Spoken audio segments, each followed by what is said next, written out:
Hi, queens. Hey, yes, queen. Thank you for taking the time out to talk to me. Oh, thank you for coming. And congratulations again on the film. It's really wonderful. Thank you. My first question there is actually for Margot. One of my favorite dynamics of the film is the dynamic between Kayla and Jess, played by lesbian icon Kate McKinnon. And I loved seeing two queer women interact with each other, especially like in a conservative workplace like Fox News. Mm-hmm. So I was wondering if you could talk a little about bringing like that nuance to that character, and especially in a place people wouldn't expect. Yeah, no, it was.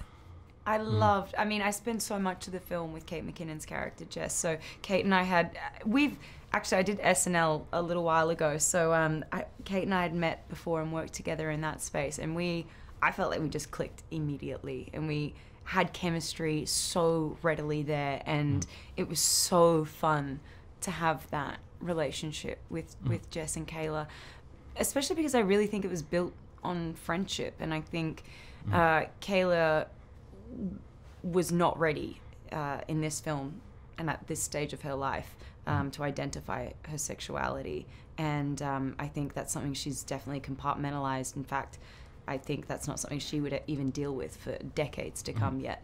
I have a whole post-movie decade mapped out for you if you'd like to hear about Kayla's life.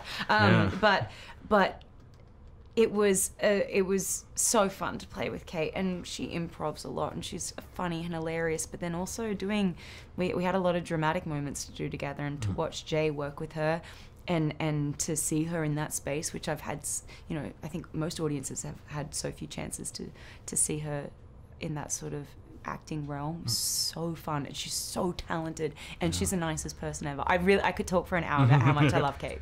We stand Kate. Yeah. Your transformation into Megyn Kelly was astounding.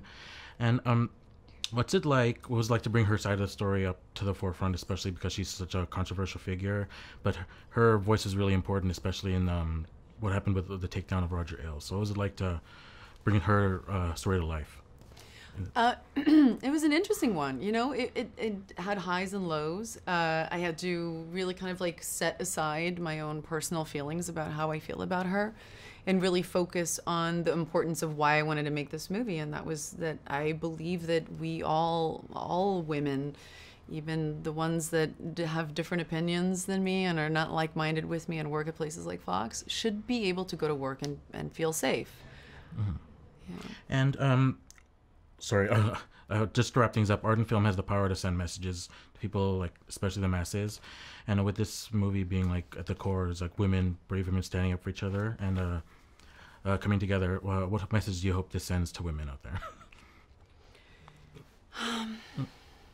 I think that if we can be a small part in just continuing this conversation, that would be really great. I think the more we talk about the nuances of how complicated the subject matter is, the closer we will get to resolving it. Mm-hmm. And I think, if anything, I think everybody who is a part of this film now has a greater understanding of just the risk that women take to step forward and everything that they're willing to lose in order to just have their story be told is something that to me has become so evidently clear, and why it's important for us to really tackle this issue and get to the core of the problem as soon as possible.